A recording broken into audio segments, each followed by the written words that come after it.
Vegas Pro 18 comes out in less than 5 days if I'm not mistaken. Gary made some commentary over the new features that were talked about on the VCS website, and by the way, let's just call it VCS, because Vegas Creative Software is a bit of a mouthful.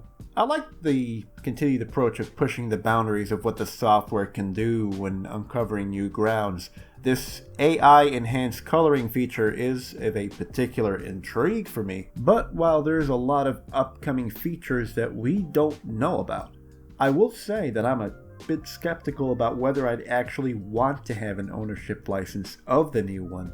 Technically, I am getting 18 because I'm subbed to the annual 365 Vegas Post deal, but had Vegas Post not existed, I honestly would have thought 17 was sufficient for my NLE needs. I do have a couple of gripes with 17, as well as the earlier versions, the first being the default text editor, which, by the way, a lot of people will say that it's less preferable than the legacy one, but that's a video for another time.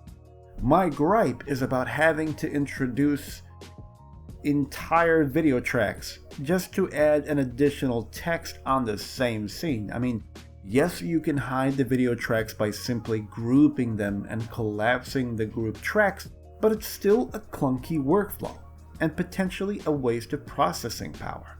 In fact, why does it exist in the first place when the ProType titler allows you to enter more than one text? And why is ProType titler shelved as a deprecated feature? I don't understand. In fact, it's been my go-to for quite some time, granted that sometimes keyframing its built-in effects feels like Windows Vista. My next issue is a deafening absence of an audio syncing tool. The one that came out with 17 was unreliable. I regret the day I posted this tutorial about it, I'm sorry. Oh, and did you know that Vegas Effects actually has one? You just need to make sure that the gap between the recording and the video audio doesn't exceed 6 seconds. It's weird, but it works. Long story as to why that exists in a motion graphic software, but that's just a video for another time. Now, it's a bit premature to talk about these now before seeing the actual full scope of 18.